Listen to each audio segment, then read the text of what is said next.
Well, it's morning here, day 3. Got my coffee, and yeah, you can see it's not totally as we wanted.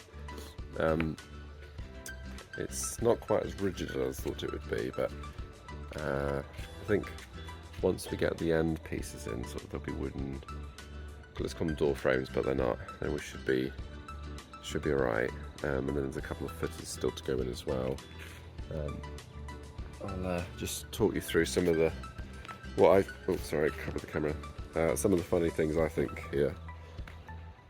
Sort of, when you're working cross-culturally, even though you're speaking English isn't necessarily Ugandan's first language. So this here is a 2-meter piece of door frame, and this is the end piece here, which is 1 meter.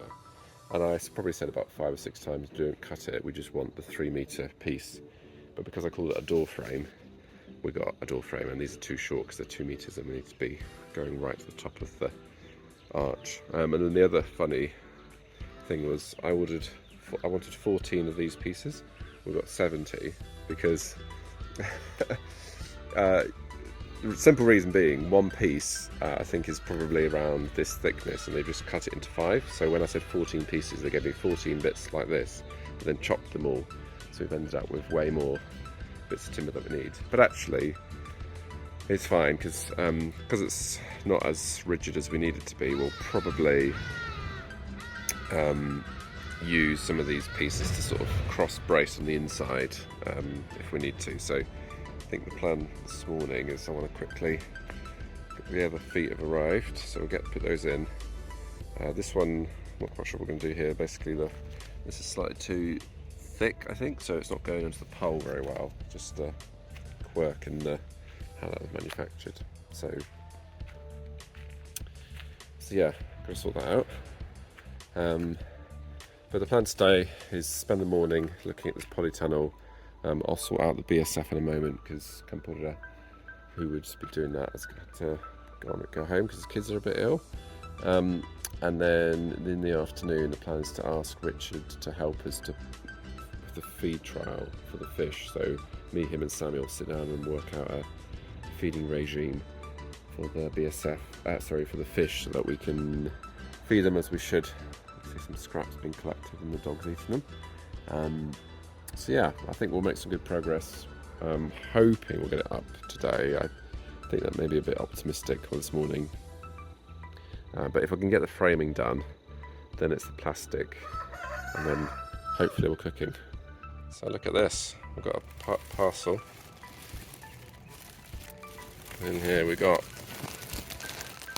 so many pupa, but we've also importantly got flies, which is really good because Richard then can guide us on how to get these things to mate.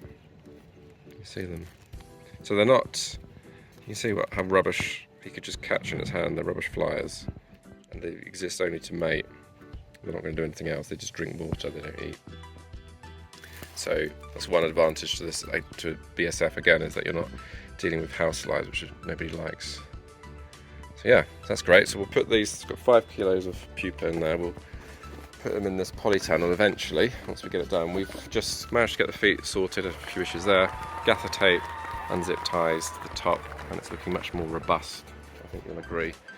We do need to, quite a few things to do still, get the plastic on and trying to keep that tight, build ourselves a frame, not the door frame, a frame, and just waiting for those bits of timber, and that bit of timber at the back is actually stopping it from moving that way or that way.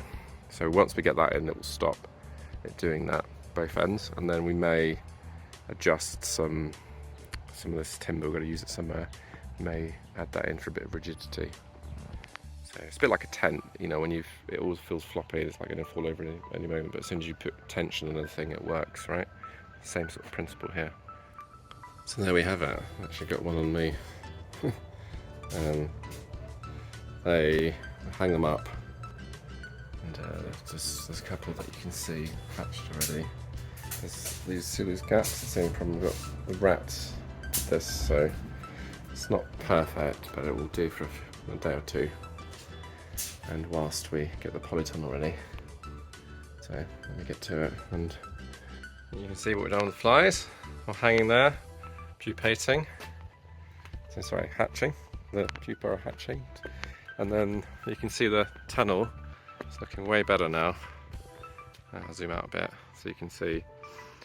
We'll put some string just to keep. Amazing how that helps with the tension. Still a bit wonky, and this isn't quite level yet, but this is the sort of the wraparound, and it sort of meets the height there. But that far, that's actually almost right, but that far bit of pipe needs to come forward a bit, and then we'll be sort of straight, and then we need to do the same here. So yeah, anyway, it's lunchtime.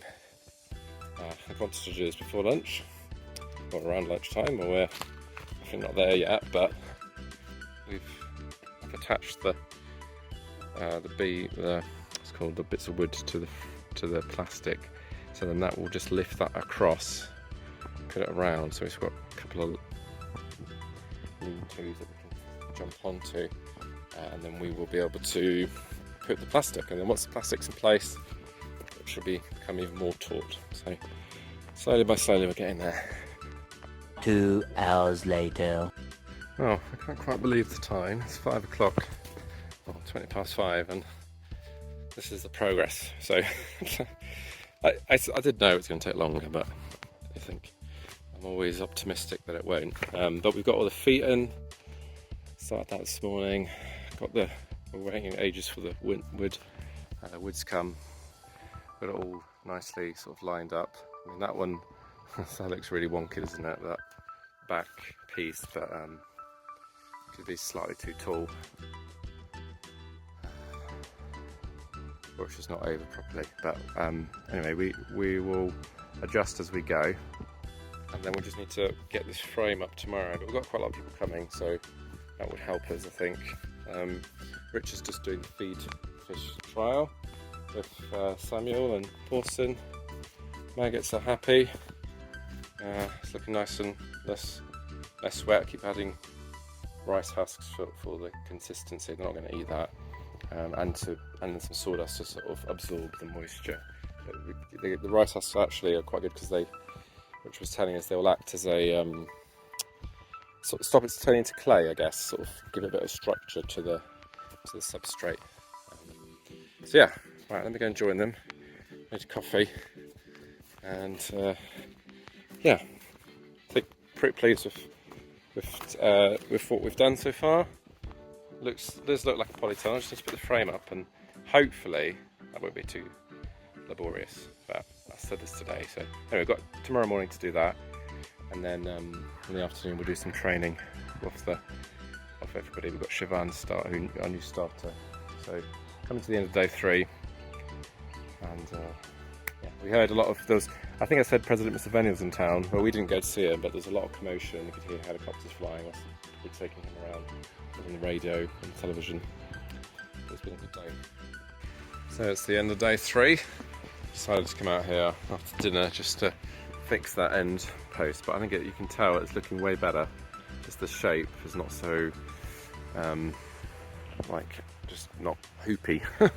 And then of course just put your maggots to bed. I don't think I'd ever say that. But where's that spade gone? Oh, here it is. So just checking to see how moist it is. You can see I've just turned it. You can see here. Let's have a look. Turn them over. Oh, you can see still a bit of water down there. So it's harder to do this one-handed. Just don't want it to be too moist because then they drown, because their self-preservation isn't amazing. So I'll just add a bit more. Well, the sawdust we could add, or some rice bran, but rice husk. So this is just waste. People actually get paid to take this away because it's such a pain. But I think it's good soil conditioner. So when eventually we turn this into frass, which is what the maggots don't eat, we will sell that. It's good compost, but this actually aerates it. And what it does is, I think it talks about the structure. So it comes to sort of compressed, like mud almost. And of course, it's not good for the black soldier fly because it gets too wet, all that sort of stuff. So that will help just to keep give a bit of substance for them to move around, make sure the oxygen is flowing through. I'll show the flies as well, how they're doing. You can see a lot more flies have hatched out. And then tomorrow, on day 4, the plan is to, even in here hatching out, the plan is to finish off that polytunnel, stick the plastic over the top of it, and then we will be able to start the breeding process. So yeah, not bad it's been a busy day, and it doesn't look like much has changed maybe to you, but to me it feels like a lot, and this looks way sturdier than this morning. So yeah, Pauson's done some good work. Got some waste there from the market which we need to shred. We'll do that shortly as well. Alright, see you tomorrow.